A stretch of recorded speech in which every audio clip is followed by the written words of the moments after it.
கிடைத்துள்ள அண்மை செய்தியை பார்த்து வருகிறோம். விழுப்புரம் மாவட்டம் விக்கிரவாண்டி அருகே வாக்கூர் கிராமத்தில் மது போதையில் குடும்பத்தினர் மீது துப்பாக்கிச் சூடு நடத்தியிருக்கிறார். தனது தாய், மனைவி மற்றும் சித்தப்பா மகனை கர்னல் சுட்டதாக தென்னரசு என்பவர் கைது செய்யப்பட்டிருக்கிறார். இதனை அண்மை செய்தியாக பார்த்து வருகிறோம். இது குறித்தான முழுமையான விவரங்களுடன் செய்தியாளர் பரிமேல் அழகன் இணைப்பில் இருக்கிறார். வணக்கம், விவரங்கள் என்ன? பதிவு செய்யுங்க. வணக்கம் நிஷா.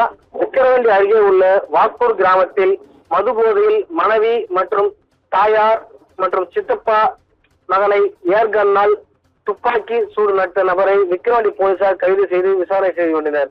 அதாவது பாத்தீங்கன்னா, விழுப்புரம் மாவட்டம் விக்கிரவாண்டி அருகே உள்ள வாக்கூர் கிராமத்தை சார்ந்த தென்னரசு என்பவர் வீட்டில் அடிக்கடிக்கு சண்டை போட்டு வந்துள்ளார். இந்நிலையில இன்று காலை ஆத்திரமடைந்த தென்னரசு அவர் ஆன்லைனில் ஏர்கன் வாங்கி வைத்திருந்துள்ளார்.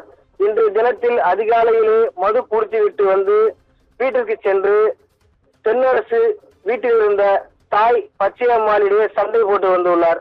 மேலும் அவரது மனைவி லாவண்யா திருமணமாகி 2 மாதங்கள் தான் ஆகிறது, ஏன் குடித்துவிட்டு வருகிறது என்று கேட்டுள்ளார். இதனால் ஆத்திரமடைந்த தென்னரசு வீட்டில் தான் வாங்கி வைத்திருந்த ஏர்கன்னை துப்பாக்கி எடுத்து வந்து தாய் மற்றும் மனைவியை சுட்டுள்ளார். இந்த துப்பாக்கி சூடு சத்தம் கேட்டு தென்னரசுவின் சித்தப்பா மகன் கார்த்தி வெளியே வந்து தென்னரசை தடுத்த போது ஆத்திரம் தாங்காமல் கார்த்தியையும் சுட்டுள்ளார் தென்னரசு.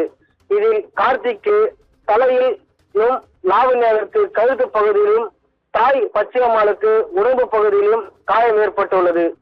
இதனை அடுத்து அருகிலிருந்து வந்துள்ள பக்கத்து வீட்டார் அனைவரும் தான் கையில் வைத்திருந்த ஏர்கன் துப்பாக்கி வீட்டு விழுப்புரம் தலைமை மருத்துவமனைக்கு அங்கு அடிபட்டு இருந்த 3 வரையும் முண்டியம்பாக்கம் அரசு மருத்துவமனைக்கு அனுப்பி வைத்தனர். மேலும் 3 சிகிச்சை அளிக்கப்பட்டு வருகின்றனர்.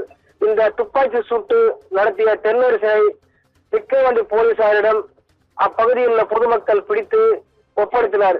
மேலும் இது குறித்து விக்கிரவாண்டி போலீசார் உடனடியாக தென்னரசை கைது செய்து விசாரணை மேற்கொண்டு வருகிறார். மேலும் துப்பாக்கி சூடு நடத்திய சம்பவ இடத்தில் விழுப்புரம் மாவட்ட எஸ்பி சரவணன் நேரில் விசாரணை செய்து வருகின்றனர்.